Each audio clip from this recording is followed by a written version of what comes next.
0.2 का देखते हैं कैसे सॉल्व होता है। पहला प्रश्न देखते हैं, गुणनखंड विधि से निम्न समीकरणों के मूल ज्ञात कीजिए। तो इसमें सबसे पहले हम गुणनखंड विधि की बात करें, गुणनखंड क्या होता है।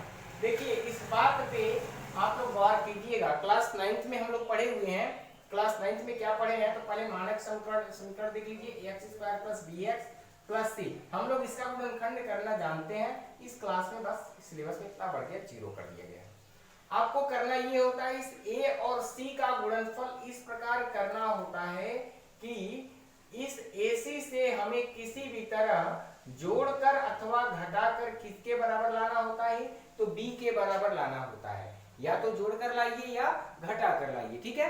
बस इतनी सी बात आपको याद रखनी है। आइए तो पहला प्रश्न हम लोग देखते हैं गुणनखंड विधि के लिए क्या है। तो पहले प्रश्न में है x² - 3x - 10 = 0। तो इसमें आप देखते हैं 10 और यहाँ कुछ नहीं लिखा है तो 1, यानी 1 × 10 हो गया, यह इक्वल कितना हो गया 10। अब इसका गुणनखंड कीजिए, 5 दूनी 10 या 2 पंजे 10, दोनों आप कह सकते हैं।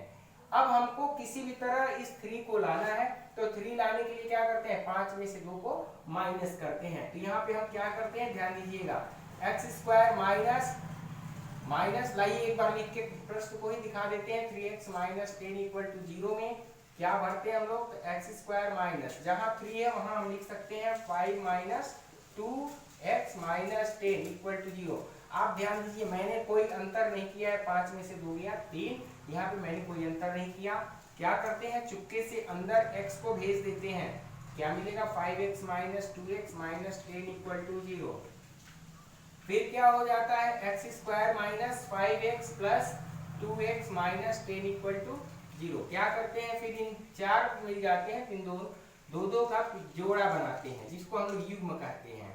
जोड़ा बनाएंगे, यहाँ x कॉमन होगा तो x ले लेंगे और यहाँ 5 बच जाता है। इन दोनों में x कॉमन होगा, x बाहर ले लिए तो यहाँ 1x बचा, 2 में से गया तो 1, यहाँ से गया तो 5 बचा। इन दोनों में से प्लस का 2 कॉमन लेते हैं तो यहाँ x बचेगा, माइनस का 5 हो जाएगा। फिर क्या करते हैं, x - 5 और ये हो जाएगा x + 2।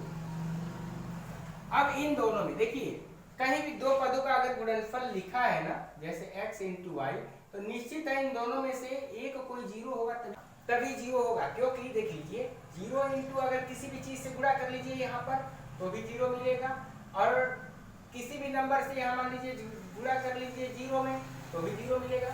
लेकिन इन दोनों के अलावा कुछ और मिलता है तो वो 0 नहीं होगा। इसलिए कहा जाता है कि इफ एंड ओनली इफ, इसका मतलब ये होता है इन दोनों में से कोई एक = 0। तो एक 0 हो गया तो हो सकता है यह 0 के बराबर न हो, ठीक है। तो हो जाएगा x = 5, ठीक है। या कहते हैं हम लोग क्या, तो x + 2 = 0, x + 2 = 0, तो x - 5 ≠ 0, तो x = क्या मिलेगा, -2।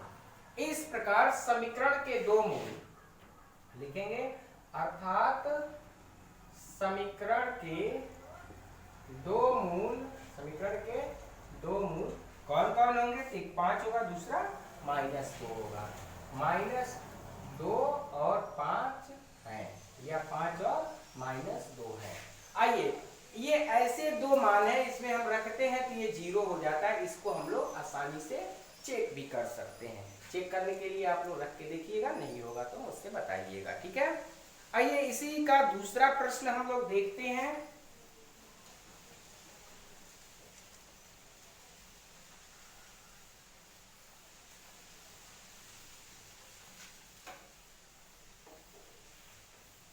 इसी का दूसरा प्रश्न हम लोग देखते हैं, क्या है दूसरा प्रश्न, तो 2x² + x - 6, ध्यान दीजिएगा, 2x² + x - 6 = 0, ये दूसरा पार्ट है आपका, ठीक है।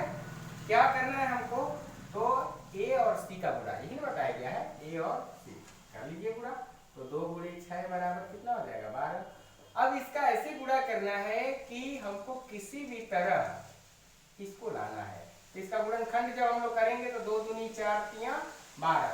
अब देखिए, अगर हम कहते 3 दूनी 6 और 6 में 2 जोड़ लिए तो 8 हो जाएगा, 2 घटाएंगे तो 4 होगा, लेकिन हमको लाना है 1, जब एक लाना है तो ध्यान दीजिए 2 दूनी 4 तियां 12, यानी इसको हम 4 इंटू 3 में कन्वर्ट करते हैं। तो इस प्रकार हम क्या लिख देते हैं, तो लिखेंगे 2x² प्लस, अब 4 में से हमने 3 घटा दिया, 1 हो गया, ध्यान दीजिए 2x² प्लस x को अंदर भेज देंगे तो 4x minus 3x minus 6 equal to 0। फिर कितना हो जाएगा 2x² और 4x में से इन दोनों में से कॉमन लीजिए, कितना आएगा कॉमन 2x। जब 2x कॉमन लेंगे तो क्या बचेगा यहाँ, तो यहाँ बचेगा x प्लस 2 दूनी 4 और x चला गया, माइनस का 3 कॉमन ले लीजिए तो x plus 2 equal to 0। x plus 2 दोनों में है तो दोनों में से कॉमन ले लीजिए तो यहाँ क्या बचेगा 2x माइनस 3 इक्वल टू 0। या तो यह 0 नहीं तो यह 0, तो फिर वही चीज लिखेंगे इफ एंड ओनली इफ, क्या तो x plus 2 equal to 0 but 2x minus 3 not equal to 0, तो क्या हो जाएगा x is equal to minus 2। ठीक है, इसी प्रकार हम कहेंगे 2x माइनस 3 इक्वल टू 0, लेकिन x plus 2 is not equal to 0, तो फिर क्या कहेंगे हम लोग, तो यहाँ से हो जाएगा 2x इज इक्वल टू 3, तो x is equal to 3/2, x is equal to 3/2। ठीक है, आइए इसी प्रकार हम लोग इसका तीसरा पार्ट देखते हैं। तीसरा पार्ट आप लोग बड़े ध्यान से देखिएगा, सीखिएगा। बच्चे बड़ा तेज इसको देख के डरते हैं क्योंकि यह अंडर रूट का सवाल है। बच्चे अंडर रूट आ जाए तो डर जाते हैं, भिन्न आ जाए, दशमलव आ जाए, ऐसी ऐसी संख्याएं आ जाती हैं तो बच्चे उससे डर जाते हैं। देखिए कितना आसान होता है, इसको भी देखिए। तो तीसरा पार्ट है आपका अंडर रूट 2x² प्लस का 7x प्लस का 5√2। देखिए तो यही है ना इक्वल टू 0। अब क्या करना है हमको, तो देखिए क्या बताया गया, इन दोनों का गुणा कर लीजिए, यानी अंडर रूट 2 का गुणा करना है 5√2 में, तो कितना हो जाएगा, रूट से रूट 2 आ जाएगा और इंटू 5 हो जाएगा, 5 दूनी 10। अब 5 2 ऐसे ही 7 होता है, आपको दिख रहा है, तो आप लिख सकते हैं अंडर रूट 2x² प्लस 7 की जगह 5 प्लस 2 लिख दीजिए, x प्लस 5√2 इक्वल टू 0। देखिए तो क्या करेंगे, तो under root 2x² plus 5x plus 2x plus का 5√2 इक्वल टू 0। करना क्या होता है इसके लिए, तो हम क्या करते हैं, इन दोनों में से अब x कॉमन आ जाएगा। जब x कॉमन आ जाएगा यहाँ क्या बचेगा, अंडर रूट 2x और प्लस का 5 बचेगा, प्लस इन दोनों में क्या कॉमन आएगा, तो आप जरा ध्यान से देखिए, यहाँ भी 2 है, यहाँ भी अंडर रूट 2 है, तो आप कभी भी याद रखिएगा 1 2 में 2 अंडर रूट 2 होता है। ठीक है, 1 3 में 2 अंडर रूट 3 होता है, 1 a में 2 अंडर रूट a होता है। ठीक है, ये हमेशा आप लोग याद रखेंगे। तो इसमें 1 2 है, यहाँ पे 1 है, तो 1 आप कॉमन ले सकते हैं। जैसे ही 1 आपने कॉमन लिया तो यहाँ बचेगा under root 2x plus 5 equal to 0। इस प्रकार अंडर रूट 2x प्लस 5 और दूसरे ब्रैकेट में हो जाएगा x plus under root 2 equal to 0। आप क्या लिखते हैं, तो लिखेंगे under root 2x plus 5 equal to 0 but x plus under root 2 does not equal to 0। Therefore यहाँ पे क्या लिखेंगे आप, तो under root 2x is equal to -5, then x is equal to क्या हो जाएगा, -5 अपॉन अंडर रूट 2। ठीक है, आप इसे चाहें तो परिमीकरण भी कर सकते हैं। इसका परिमीकरण करेंगे तो माइनस का 5√2/2 आ जाएगा आंसर। ठीक है, और ये इसको लिखेंगे या कर देते हैं तो x plus under root 2 equal to 0, तो यहाँ मिलेगा x इक्वल टू माइनस का अंडर रूट 2। इस प्रकार समीकरण के दो मूल का क्या क्या मिल गए हमको, तो माइनस का 5/√2 माइनस का 5/√2 और क्या मिला, तो माइनस का अंडर रूट 2। ठीक है, ये हमारे समीकरण के दो रूट प्राप्त हुए।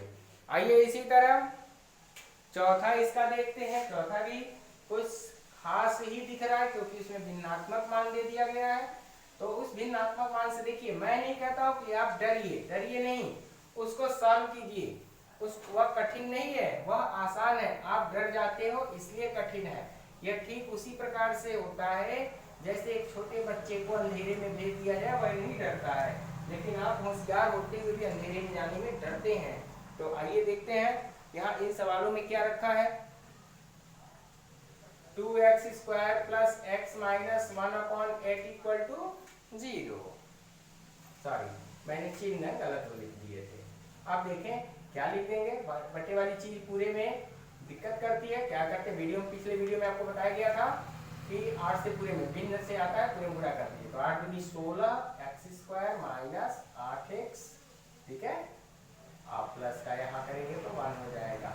अब आप जानते हैं कि 16 से आप 1 में गुणा करेंगे तो आपको 16 मिलेगा, और 16 को 4 चौके 16 में तोड़ दीजिए, 4 4 8 होता है। इस प्रकार हम लिखेंगे 16x² minus 4 plus 4x minus plus 1 equal to 0। Solve कर लीजिए। 16x² minus 4x minus 4x plus 1 equal to 0। 4x दोनों में से कॉमन लेंगे तो यहाँ बचेगा 4x माइनस 1, इसमें से माइनस 1 कॉमन लीजिए, 4x माइनस 1 इक्वल टू 0। फिर यहाँ 4x माइनस 1 दोनों में से आ जाएगा, यहाँ बचेगा आपका 4x माइनस 1 इक्वल टू 0। ये मैंने 4 दो तरह से बनाया इसलिए ताकि आप लोग पहचान सके कहाँ से मैं कौन सा कॉमन ले रहा हूँ, ठीक है ना, इसमें कोई अंतर नहीं होता है, ध्यान दीजिए। अब यहाँ लिखेंगे इम्प्लाइज करता है 4x माइनस 1 इक्वल टू 0 या 4x minus 1 is not equal to 0। यहाँ से आपको मिलेगा 4x is equal to 1, x is equal to 1/4, ठीक है। इसको भी जब आप सॉल्व करेंगे, क्या 4x minus 1 is equal to 0 but 4x minus 1 not equal to 0, दोनों बात एक ही है, तो इसलिए यहाँ से भी हमको x इज इक्वल टू 1/4।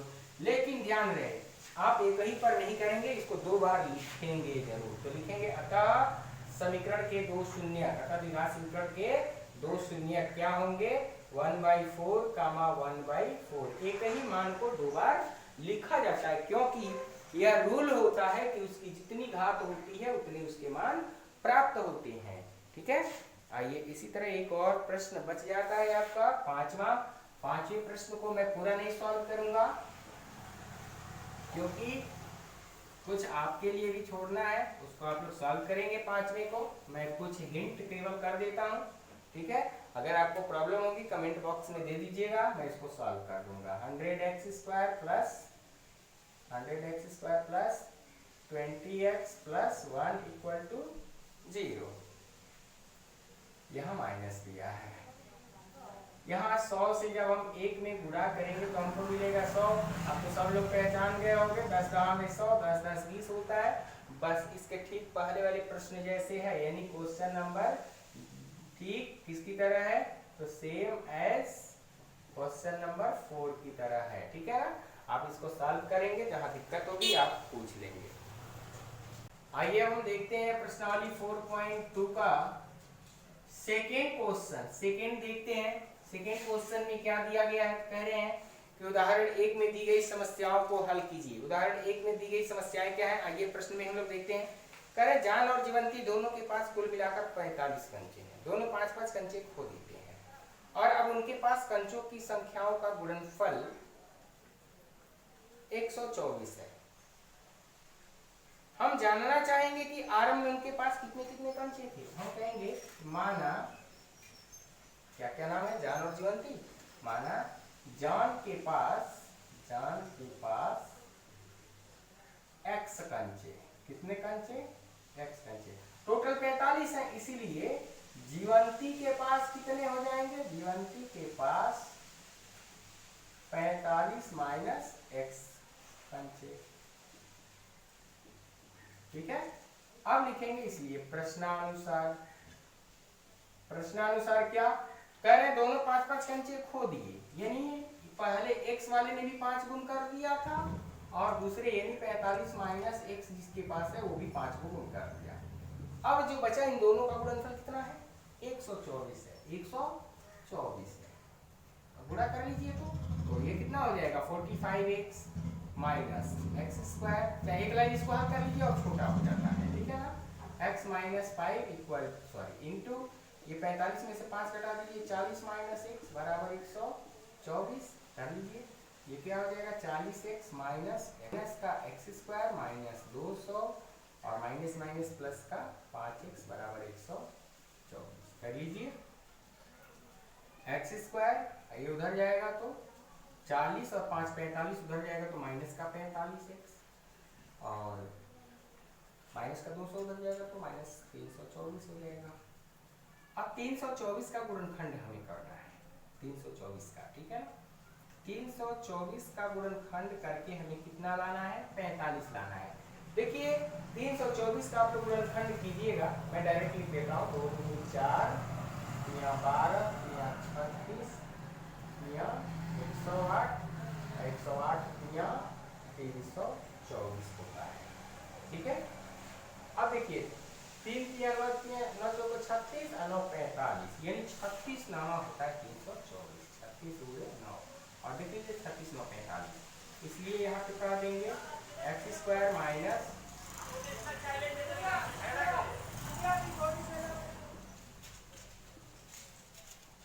क्या हो जाएगा x square minus 36x minus 9x minus 324।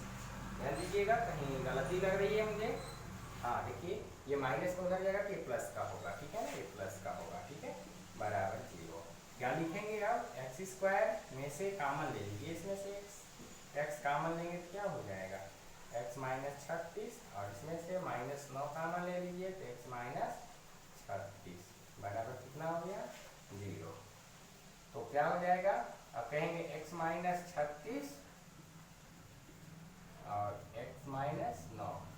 इस प्रकार से यह दोनों इक्वल टू जब 0 हम हल करेंगे तो जब इसको कहेंगे x माइनस 36 बराबर 0 x माइनस 36 बराबर 0 तो x बराबर कितना मिलेगा 36 और जब x minus 9 equal to 0 x 9। अब आप कहेंगे दो आंसर आया है तो देखिए या तो जान के पास 36 थे तो जीवंती के पास 9 होंगे या जान के पास 9 होंगे तो जीवंती के पास 36 होंगे, ठीक है। तो आप कोई भी मान सकते हैं। अतः क्या लिखेंगे जान के पास 36 कंचे तथा जीवंती के पास 9 कंचे, ठीक है। आइए इसी का दूसरा प्रश्न हम लोग देखते हैं।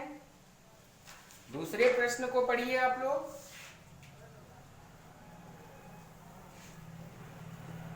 एक कुटीर उद्योग एक दिन में कुछ खिलौने निर्मित करता है। प्रत्येक खिलौने का मूल्य 55 रुपए में से एक दिन में निर्माण किए गए खिलौने की संख्या को घटाने से प्राप्त संख्या के बराबर है। किसी एक दिन कुल निर्माण लागत 750 रुपए थी, उस दिन निर्माण किए गए खिलौनों की संख्या ज्ञात कीजिए। देखिए उसने क्या कहा है, मान खिलौने की संख्या की बात किया है, ठीक है। तो हम मान लेंगे कि माना निर्मित खिलौनों की संख्या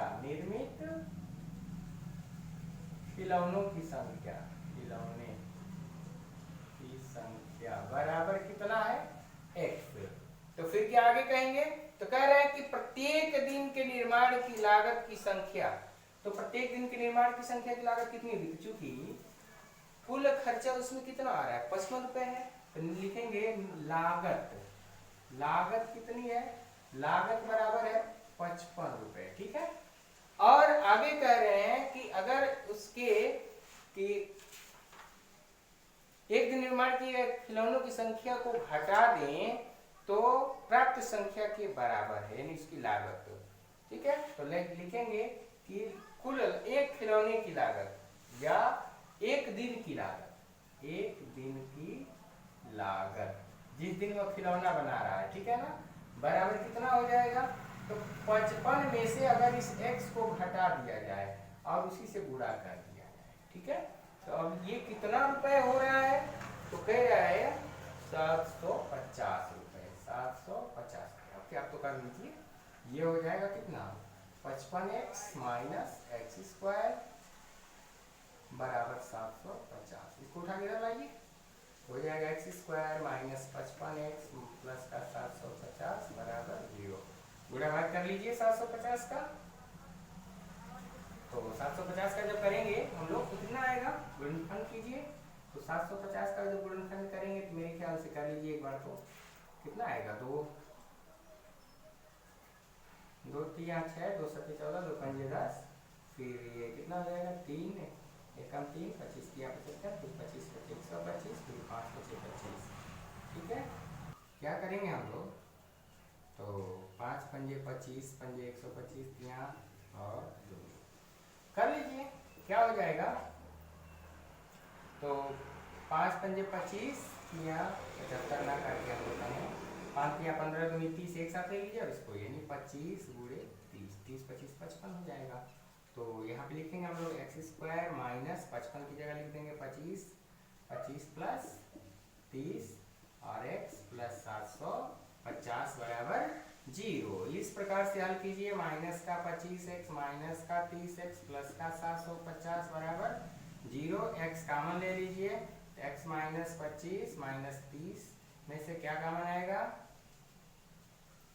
तो ले लीजिए 30, क्या बचेगा x माइनस 25, ठीक है, बराबर 0।